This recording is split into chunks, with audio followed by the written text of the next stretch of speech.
ഇത് മെമ്മറി കാർഡാണല്ലോ. ഇനി ഇത് ഓപ്പൺ ചെയ്താലല്ലേ ഇതിനുള്ളിൽ എന്താണെന്ന് അറിയാനൊക്കൂ. വിശാൽ സർ, എന്താ ഇത്? ഇത് ഒരു മെമ്മറി കാർഡാ പാർവതി. ഇതിനുള്ളിലെ അമ്മ എന്തെങ്കിലും രേഖകൾ സൂക്ഷിച്ചു വെച്ചിട്ടുണ്ടാവും.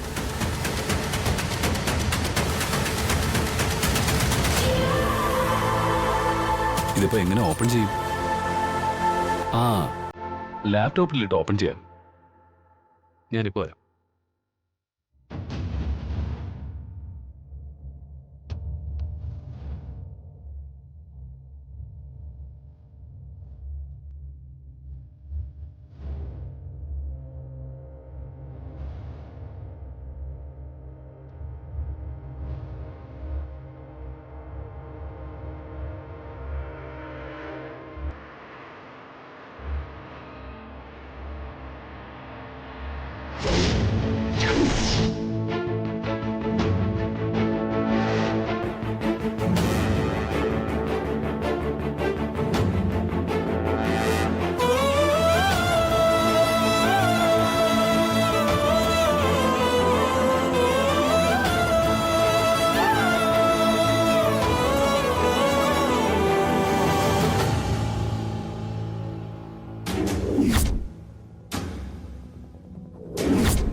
കിടക്കുന്ന ഗോപിയേട്ടന്റെ കഴുത്തില് ആഞ്ഞൊന്ന് അമർത്തിയോ ഒന്ന് പിടയ്ക്കാൻ പോലും കഴിയാതെ ഗോപിയേട്ടൻ ഈ ലോകത്തോടങ്ങ് വിടയും പറയും. പേടിക്കണ്ട, വേദനിക്കില്ല.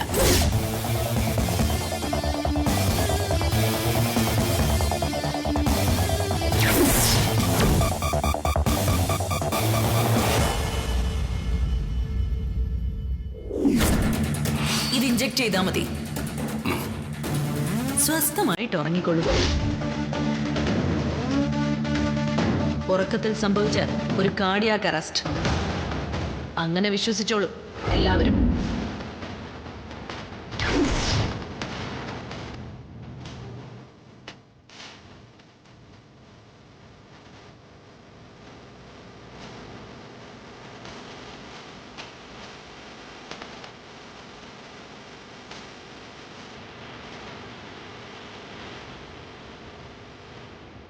ഈ മെമ്മറി കാർഡ് ഒന്ന് പ്ലേ ചെയ്യാം.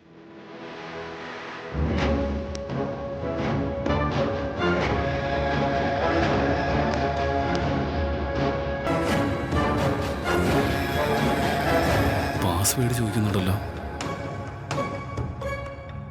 അല്ല, ഇത് പാസ്വേഡ് ലോക്കാണല്ലോ. ആ അതെ.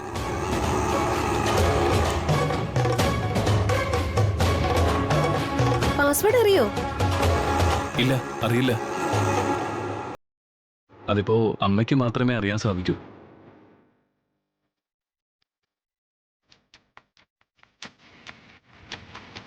പാസ്വേഡ് അറിയാതെ ഇതെങ്ങനെയാ ഇപ്പൊ ഓപ്പൺ ചെയ്യാ? ഓപ്പൺ ചെയ്യാൻ പറ്റുന്നില്ല.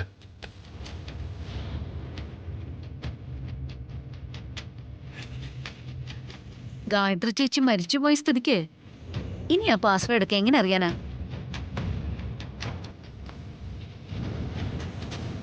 എടാ വിശാലേ, ഭാഗ്യം എന്റെ കൂടെയാ.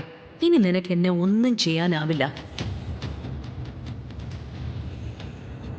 സാരമില്ലടാ മോനെ, വിട്ടുകളയെ. മെമ്മറി കാർഡ് ഓപ്പൺ ചെയ്യാൻ പറ്റിയില്ലെങ്കിൽ പിന്നെ എന്ത് ചെയ്യാനാ? ഇതിലെന്താണെന്ന് അറിയാനുള്ള വിധി നമുക്കില്ല. എന്താണെന്ന് അറിയണോന്ന് എനിക്കുണ്ടായിരുന്നു മോനെ. നിന്നെ പോലെ പ്രയാസം എനിക്കുണ്ട് എന്ന് കരുതി അങ്ങനെ വിഷമിച്ചിട്ട് കാര്യമുണ്ടോ? ആ, സമാധാനിക്ക്. ദാ ഈ കൊലുസും ചാവിയും മോൻ തന്നെ വെച്ചേക്ക്.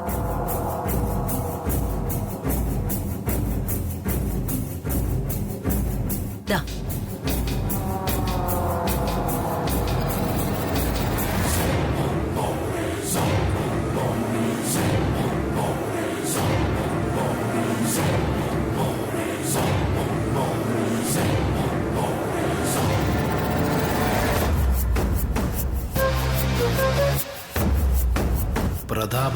പ്രഭാവതിയും രക്ഷപ്പെട്ടല്ലോ.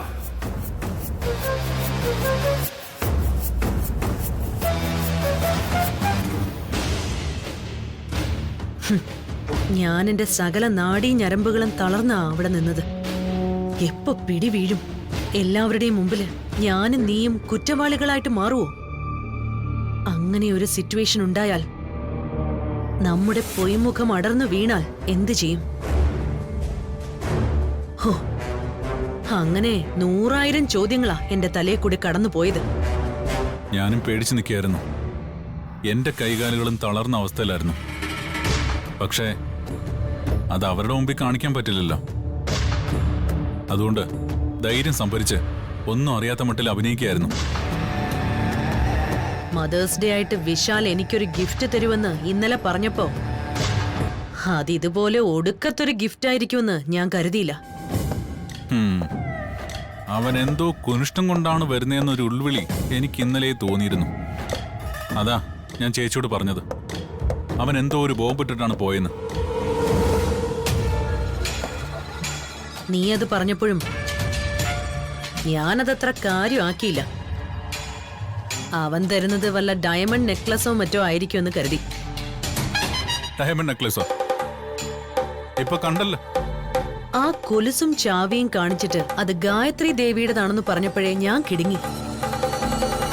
പക്ഷെ ഈ കൊലുസും ചാവിയും അവർക്ക് എവിടുന്ന് കിട്ടി?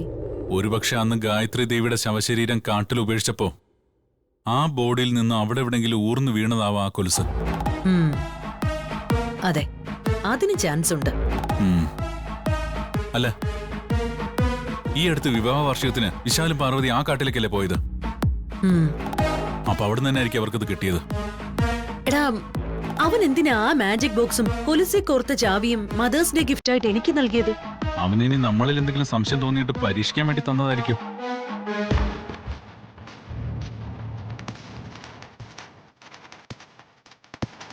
വിശാലിനെ ഞാൻ കുട്ടിക്കാലം മുതൽക്കേ കാണുന്നതല്ലേ.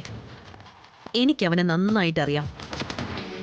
അവന് അത്ര പെട്ടെന്ന് നമ്മളെ സംശയിക്കാൻ ഒരു സാധ്യതയുമില്ല. അവൻ അത്തരം ചിന്ത വരുമെന്നൊന്നും എനിക്ക് തോന്നുന്നില്ല. പക്ഷേ ആ പാർവതിയെ വിശ്വസിക്കാൻ പറ്റില്ല. അവൾക്ക് ചിലപ്പോ എന്തെങ്കിലും സംശയം തോന്നാൻ സാധ്യതയുണ്ട്.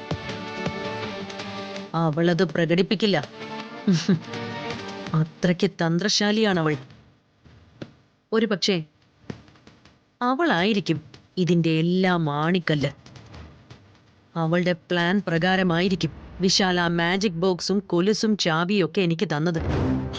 പദ്ധതി എന്തായാലും അത് പാളിപ്പോയല്ലോ. പുലി പോലെ വന്നത് എലി പോലെ ആയി പോയില്ലേ? അത് നമ്മുടെ ഭാഗ്യമാണെന്ന് മാത്രം പറഞ്ഞാ മതി. നമ്മളല്ലെങ്കിലും ഭാഗ്യവാനും ഭാഗ്യവതിയാണ് ചേച്ചി. അതുകൊണ്ടല്ലേ നമുക്കിവിടെ കയറിക്കൂടാൻ പറ്റിയത്.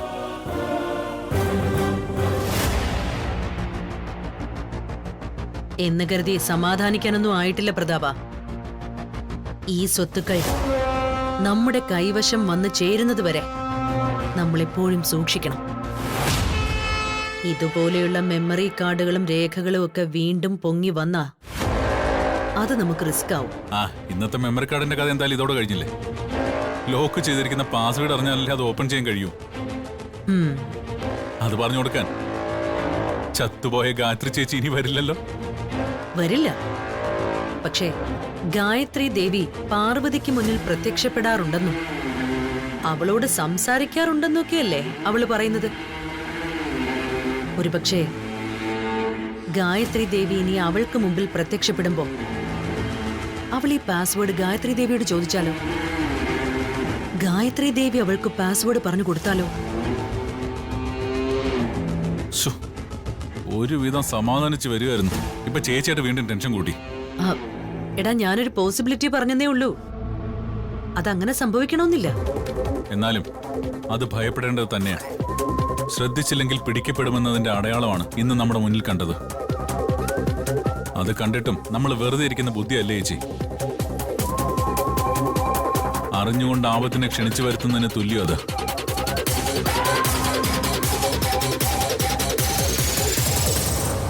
നീ പറഞ്ഞത് ശരിയാ. നമ്മള് കൂടുതൽ കരുതലെടുക്കേണ്ടതുണ്ട്. ആ മെമ്മറി കാർഡ് മാജിക് ബോക്സും ചാവിയും ഒന്നും തിരിച്ചു കൊടുക്കണ്ടായിരുന്നു. അതെ, അത് അബദ്ധമായിപ്പോയി. ആ മെമ്മറി കാർഡ് എങ്ങനെയെങ്കിലും തന്ത്രപൂർവ്വം അവരുടെ കയ്യിൽ നിന്ന് വാങ്ങിയെടുക്കണം. എന്നിട്ടത് നശിപ്പിച്ചു കളയണം. എടാ, അവൾ അതിന് നമുക്ക് തന്നില്ലെങ്കിലോ? തന്നില്ലെങ്കിൽ തട്ടിയെടുക്കണം. അവരത് എവിടെ വെച്ചിരുന്നാലും അത് അവിടുന്ന് എടുത്ത് തകർത്ത് കളയണം. നീ ആ കിളവൻ ശേഖർ പറഞ്ഞത് ശ്രദ്ധിച്ചോ? മെമ്മറി കാർഡിൽ ചിലപ്പോ ഗായത്രി ദേവിയുടെ മരണത്തിന് പിന്നിലുള്ള രഹസ്യങ്ങളായിരിക്കുമെന്ന്. അയാൾ എന്തിനാ അങ്ങനെ പറഞ്ഞത്? ചത്താലും ഗായത്രി ദേവിയെ കൊണ്ടുള്ള ശല്യം ഒഴിഞ്ഞു പോവില്ലാന്ന് വെച്ചാ അതൊരു വലിയ ദുര്യോഗമാണ്. തീർക്കണം. നമുക്കെതിരെ വരാൻ സാധ്യതയുള്ള എല്ലാ തെളിവുകളും കണ്ടെത്തി അവസാനിപ്പിക്കണം.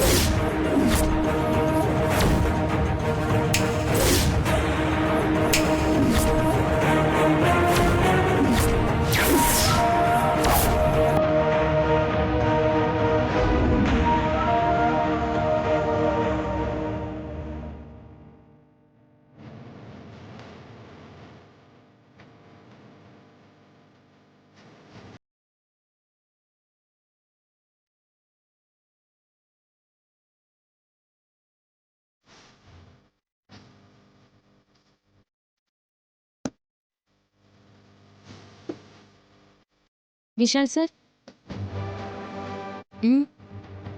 എന്തു പറ്റി? ദേ, ഈ പാൽ കുടിച്ചേ. പാർവതി, നീ എനിക്ക് ഈ പാലില് കുറച്ച് ഉറക്ക ഗുളിക കലർത്തി തരുമോ?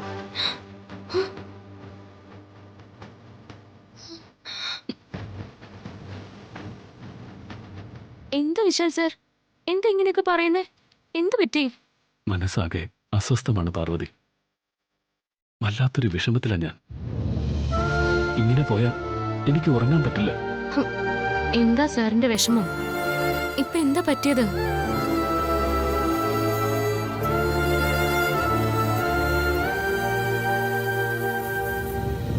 ഇന്ന് ആ മെമ്മറി കാർഡ് പ്ലേ ചെയ്ത് അതിനുള്ളിൽ എന്താണെന്ന് എല്ലാവർക്കും സർപ്രൈസ് കൊടുക്കണമെന്ന് കരുതിയതാ ഞാൻ. 14 വർഷമായി ഈ ഒരു അവസരത്തിന് വേണ്ടി ഞാൻ കാത്തിരിക്കുകയായിരുന്നു. ഒടുവില് ഇന്നെല്ലാം ഒത്തു വന്നായിരുന്നില്ലേ? എന്നിട്ടും ആ മെമ്മറി കാർഡിനുള്ളിൽ എന്താണെന്ന് ഇപ്പോഴും നമുക്കറിയാൻ കഴിഞ്ഞിട്ടില്ലല്ലോ. ആ കാർഡിനുള്ളിൽ എന്താണെന്ന് അറിയാൻ വേണ്ടി പ്രഭാവതി അമ്മയ്ക്ക് എത്രമാത്രം ഉത്കണ്ഠ ഉണ്ടായിരിക്കും. ഒരുപക്ഷെ എന്നെക്കാൾ കൂടുതൽ ആകാംക്ഷയും ടെൻഷനും അമ്മയ്ക്കായിരുന്നിരിക്കാം. ആ മെമ്മറി കാർഡ് ഓപ്പൺ ചെയ്യാൻ പറ്റാത്തതില് എന്നെപ്പോലെ തന്നെ അമ്മയെ ഒരുപാട് വിഷമിച്ചിട്ടുണ്ടാവും. ഗായത്രി അമ്മ എന്തോ രഹസ്യം ആ മെമ്മറി കാർഡിൽ ഒളിപ്പിച്ച് വെച്ചിട്ടുണ്ട്. അതെന്തായാലും ഉറപ്പാ. ഇനി അതറിയണമെങ്കിലേ ഗായത്രി അമ്മ നേരിട്ട് തന്നെ വരണം. എത്ര റിസ്ക് എടുത്തിട്ടായാലും അത് ഓപ്പൺ ചെയ്യണം. അതിനു വേണ്ടി എത്ര പണം ചെലവാക്കാനും ഞാൻ തയ്യാറാണ്.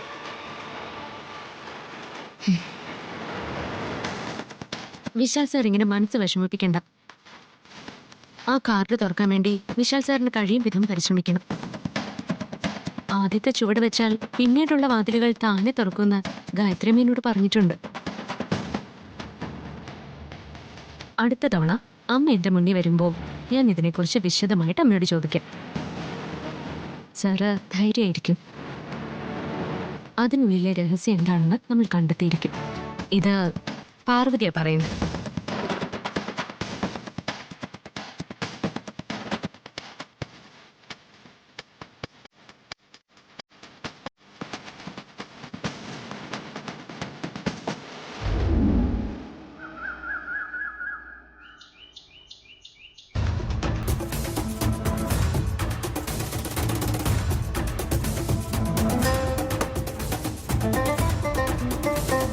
അമ്മേ, കാട്ടിൽ നിന്ന് കിട്ടിയ ആ താക്കോല് കൊണ്ട് ഈ പെട്ടി തുറന്നിട്ടും ഒരു പ്രയോജനം ഉണ്ടായില്ലല്ലോ. ഇതിനുള്ളിലുള്ള മെമ്മറി കാർഡ് തുറക്കാനും പറ്റിയില്ല. അതിനുള്ളില് എന്താണെന്നും അറിയാനും പറ്റിയില്ല. അത് വലിയ വിഷമായി പോയമ്മ. വിശാൽ സാറ് ആകെ പ്രയാസത്തില. അമ്മ ഞങ്ങളുടെ വിഷമം കാണണം. ഈ മെമ്മറി കാർഡിനുള്ളിൽ ഗായത്രിയമ്മ എന്ത് രഹസ്യം സൂക്ഷിച്ചിരിക്കുന്നേന്ന് അറിയിച്ചു തരണം. എന്റെ പ്രാർത്ഥന അവിടുന്ന് കൈക്കൊള്ളണോ അമ്മേ?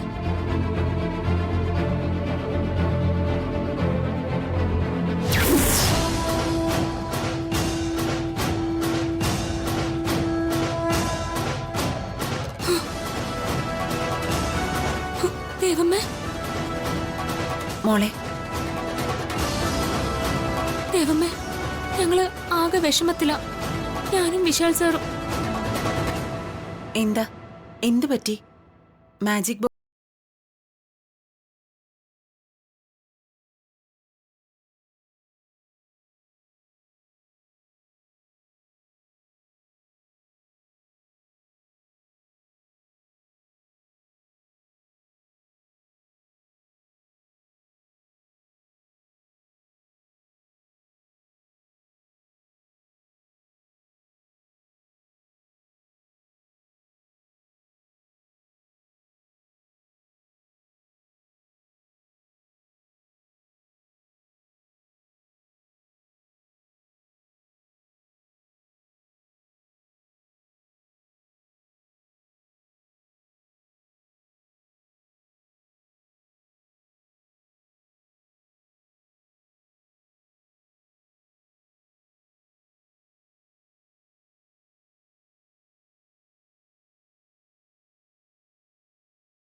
നിങ്ങളുടെ ഉത്കണ്ഠയ്ക്ക് പരിഹാരം ഉണ്ടാവും. കാലം അത് തെളിയിക്കും. ഒന്ന് ഞാൻ പറയാം. എൻ്റെയും ഈ വീടിൻ്റെയും ശത്രുക്കളെക്കുറിച്ചുള്ള വിവരങ്ങളാണ്. അവർ, ആ ശത്രുക്കൾ ആരാണെന്ന് നീ വഴിയെ മനസ്സിലാക്കും.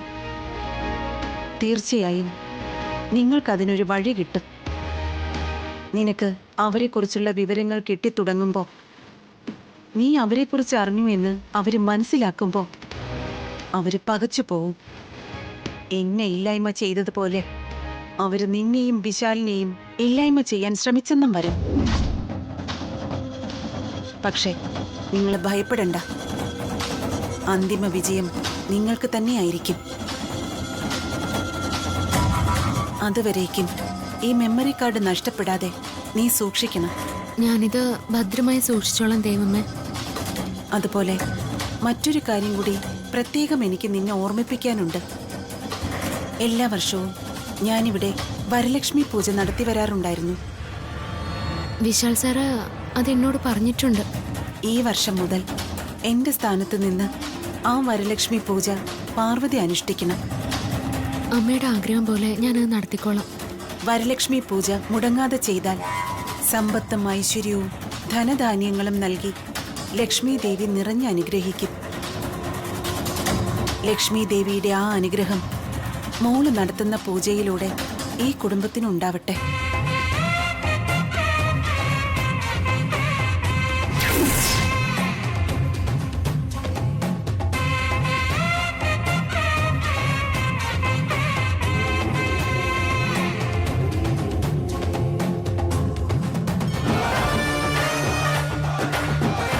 അമ്മേ, ദേവി, കാത്തോണേ.